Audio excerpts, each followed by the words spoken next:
What's up, everyone? Welcome back to the channel. So for today's horror news update, we're taking a little bit of a closer look at Wolfman 2025. Now, I'm sure some of you saw this in theater, and I'm sure some of you were disappointed. That seems to be the opinion going around amongst a lot of people that saw this film. It just didn't live up to the hype that was leading up into it. I mean, I think when it comes to the monster verse, there tends to be a hard time getting it right. Now, of course, we saw the success of Nosferatu towards the end of 2024, but when it comes to like films like The Mummy or again Wolfman, and we haven't yet seen Frankenstein yet, that we're supposed to get later this year in November via Netflix by Del Toro's concept on what Frankenstein will look like. Wolfman, though, we've seen, I think this is the third or fourth interpretation we've seen of this character, so to speak. And once again, this one, though, doesn't seem to hit the number. So Universal's Monsters verse, I know they were going to kick this off a long time ago. And after the Mummy reboot from 2017 was an epic failure, they pretty much, came to a complete halt with it, didn't continue with it. Again, we did get Nosferatu, which I don't know if really Nosferatu really falls within the monsters verse. I'm just using that as an example because typically it's like the Mummy, Invisible Man, Wolfman. It's those characters. Again, I'm using Nosferatu as just as an example of that classic character that turned out to be a success in 2024. And again, Wolfman seems to be the opinion of many people. This wasn't a good film, and it just didn't hit the mark. And I think I think a couple things for me before we get into the article, a couple things were telling for me on this was the box office results. It had a large. I don't want to say a huge budget, but it had a fairly large budget, $25 million. To me, that's a lot of money. And then up to date, it's only gotten 32.2 million box office, and that's global. That's a global box office number. So it hasn't even. I don't think it's really even broken even because the budget. I'm not sure. And again, I'm not an expert when it comes to what all is entailed in the budget. For some of these films, that includes marketing and all those other things. Which my understanding is, in order to come out on the green side of a film, as far as profit goes, you need to make 2 to 3 times your budget, and obviously Wolfman did not do that. And the other thing that was a couple of things that were telling to me more was the second weekend had a 70% drop in the second weekend, that is a huge drop off in attendance for a brand new film coming into the new year, and the fact that it came out on January 17th, and this has already hit digital, as you can see on the headline for this article that we're going to look at, as of yesterday. It came out on February 4th. So a film that was getting a lot of press, that was getting a lot of push towards the end of 2024, coming into 2025, only was in theaters. I'm sure it's still in some theaters. I'm sure you can find it in some places where it's playing, 1 or 2 times a day. Now it's in a smaller theater. But ultimately, though, it was only truly in theaters for barely 2.5 weeks before now it's available on digital.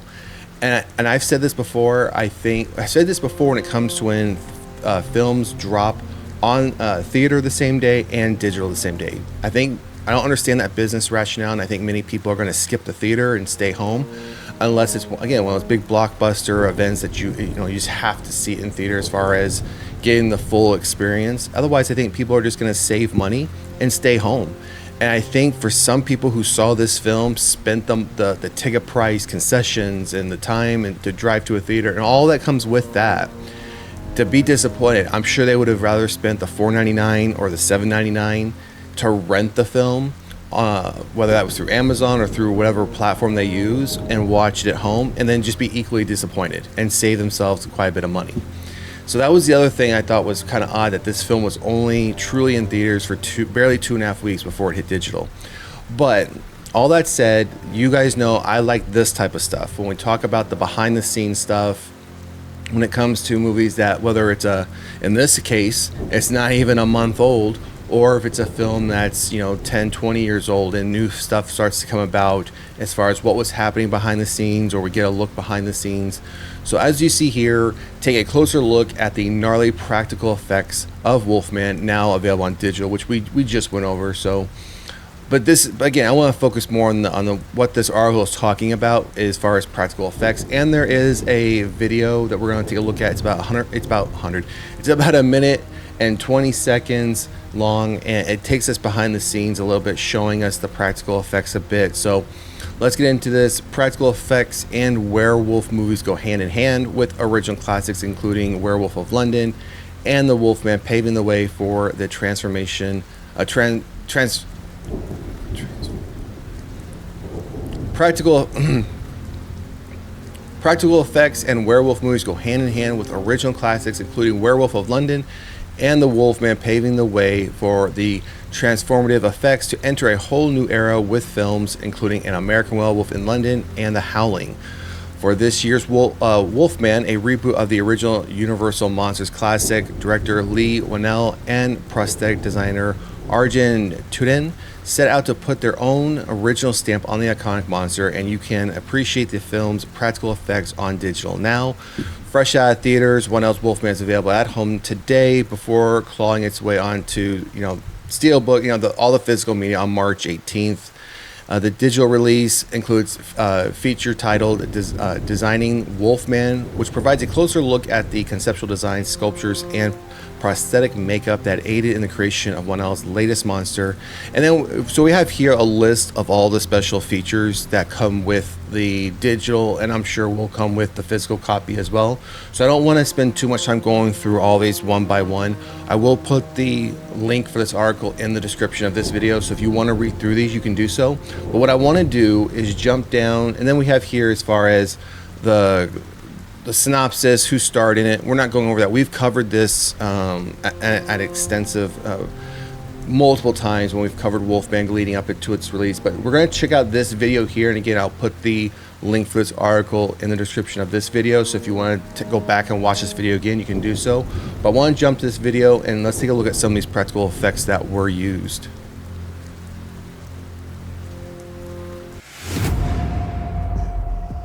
The request came in late to get a few moments of Blake transforming just beyond human that you couldn't do as an actor in makeup. We worked around the clock to make this head and hand that we did. Blake's hand with the knuckles moving underneath the skin. And then we have the nails growing out. Yeah, that's going to be great. It's pretty awesome. And this is the head. Oh, the fun toys. Action, Arian. That head movement. And 3, 2, 1, forehead. We have RC control on the jaw and on the forehead, and then my hand and my arm is operating the head while I'm moving the eyes, giving the eyes a little life. Action, cheekbone. And then the cheekbone is basically a wire. Your right arm comes up and grabs the jaw. His jaw dislocates. And I'll say break in here. That's great eye movement. That head movement. Break. Oh, that's great. You can really feel that bone break.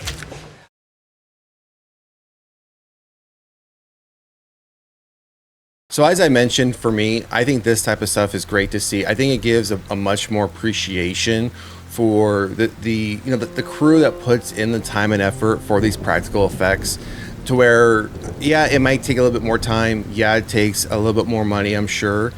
And again, as far as money goes, I'm just guessing. As far as, someone sitting at a computer and then recreating what we just saw via special effects, CGI, and then saying, "Up here you go." I love the fact that films today are still using practical effects, especially in the horror genre.